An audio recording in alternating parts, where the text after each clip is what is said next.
Hey, what's up, everybody? One coach's opinion, and remember, it's just my opinion and not a fact. So, with the issues that's been going on, like with, tank fight and all thing, and wait, let's go on coaching. We had a debate the other day about coaching and good coach, it was the coach's fault or blah blah blah. And this is what I would say. So I'm gonna tell you kind of like a person. I'm not gonna name no names, but I'm gonna tell you like a personal story.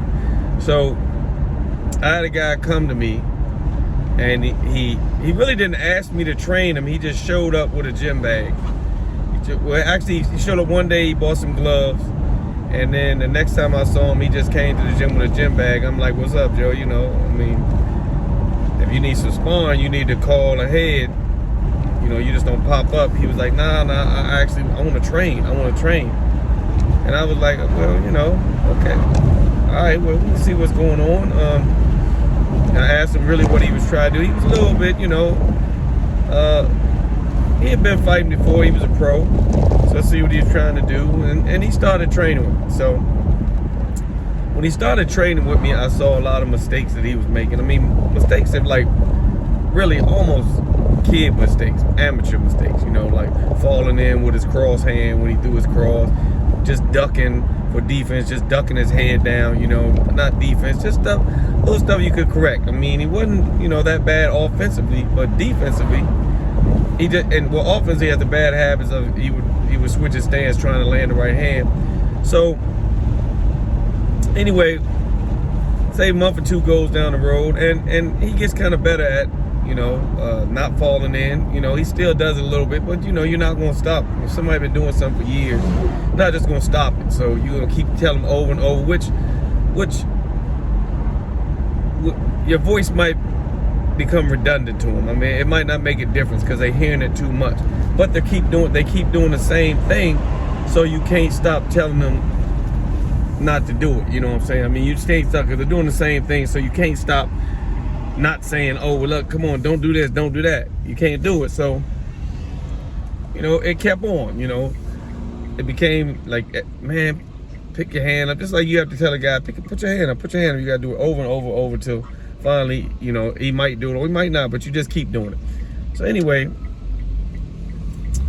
we had a day in the gym, and I guess things didn't go well, and I was talking to him, and he hit me up, and he was like, man, I didn't like the way you were talking to me the other day. And now, mind you, I'm not cursing at him or calling him no type. I ain't calling him no type of bitch or no shit like that. It ain't like that. Just like, man, come on, man, Joe. You've been, and I'm more of a sarcastic coach, so I might make little jokes and stuff like that. I'm just not the type of coach to just be like, man, fuck it, I done told you, it's over. I'm more sarcastic. And if you like my style, you stick around. If you don't, you don't. So evidently he didn't really like my style of coaching. So he left, and he texted me, and he was like, man, he left me on a text message. The other day when I was in the gym, I really didn't feel comfortable with the way you were talking to me. And, it was almost like, I was like sparring with you as well as the other person I was sparring, and blah blah blah, I guess. And I never really heard from the guy again. So this was my thing. You've been training with people, training with guys for years, who've been letting you fall in with your cross. Meaning when you throw your cross, your back foot comes with the cross. It's totally inappropriate. It totally shouldn't be done by a professional boxer. It's like, that's like one of the habits that you break out of a kid. So if you got a grown man that's still falling in when he throws his cross, you know what I'm saying? My whole thing was, how did the coaches that let you do this as a pro during sparring, like this ain't the first time, and have all these bad habits, how did they speak to you? Because if you're looking for, because my whole thing is, and I used to be when I was younger, I'm like, hold up, you can put a word in front of, but now I kind of listen to what people say, digest what they say, and then I respond. I don't really, I used to, you would say anything wrong, we going on and on, Mom, but I will listen to what you say, you know what I'm saying, and digest it, and then I'll like speak upon it and say what's going on. But I mean, with all those mistakes you had, I just wonder, how did those coaches talk to you that you're okay with what they did? Because if you get to a certain level and you're still falling in with your cross, you got to look back at the coaches that never corrected you, unless it's you. Now, if he says, man, every coach I went to tried to stop me from falling in with my cross, then I can say, well, it's just you. But, and changing coaches isn't the issue, it's listening to coaches that you have a problem with. But I'm assuming that they just let you get away with it, but they spoke to you in a way which made you comfortable. Hey man, I wouldn't fall in with my cross like that. That's a bad habit. One day, you might have to pay for it. If you want to hear like that, oh man, like, hey, what? Yo, you still falling in with your cross? Come on, man, this is kid shit. What are you doing? I'm trying to say stuff to get you to the gut, to make you stop it. Like, let's just stop this immediately. I'm not trying to say, hey man, we're gonna need to work on this. You're a professional. Some of the stuff you should have already been taught. If you come to me and you have a bunch of bad habits, I coach a certain way. You know what I'm saying? So, I mean, if you want coaching, I coach a certain way. You can't come to me and tell me how you want to be coached. That just isn't going to work. If you go to any coach and tell any coach how you prefer to be coached, then you really can't be coached, to be honest. Because you pick a person that, and I've always said, when it comes to boxers and coaches, it's like Kool-Aid. We all have the same ingredients. Everybody, unless somebody dolling up their Kool-Aid, but the average person, it's just Kool-Aid and how much sugar you put in. That's fine. That's it. We all got the same ingredients. It ain't too many coaches that say, man, if I only had some heavy bags, I'd really be able to coach. Most coaches got heavy bags. They got mitts. They got paddles. They got everything that the next coach has usually. Now you might go to a coach that has some different gadgets and stuff he's using and stuff, and that's fine too. But majority of the time, we all have the same stuff. We're all using the same equipment, same pads. I mean, it might be a different company, but pads, bags, jump ropes, we all got the same stuff. It's just what's coming out of our head and what you want to listen to. That's it. You know what I'm saying? But we're all on the same playing level field. So I don't never say, well, it's a good coach and bad coach. Because I've seen coaches that I don't agree with their coaching, and I don't know how the fighter stayed with him, but he did, and they became pretty successful. But that's what boxing is about. That's why styles make fights. Styles come from coaches. Different coaches teach different things. If you've been in the same area and you notice some fighters, if you're that guy, you should probably tell where a fighter came from. I used to, from the amateurs and stuff like that. Even some pros you can just tell, but more on the amateurs, that everybody that came out of a certain gym fought a certain way because they fought based on how the coach was coaching them. You know what I'm saying? Like a lot of people say, well, my guy's gonna box a lot and they, hitting without getting hit. That's just my style. Some people might be left hook heavy. Some people might be right hand heavy. Sometimes it depends on how the coach. Some people might fight behind a guard. Some people might fight more elusive. It's all gonna be on the coach and what they're producing and their style of coaching. So with that being said, I couldn't really believe that. Now, if what I'm saying to you is wrong, then you got all the way to complain. I don't care how I see it. If I'm upsetting you and saying something that's wrong, then yeah, by all means, you need to leave, find you another coach. What's wrong with this guy, man? You gonna yell at me and tell me to do the wrong stuff that's not working? I understand. But when you're listening and you're doing good, you're doing better than you usually do, and you're showing improvement,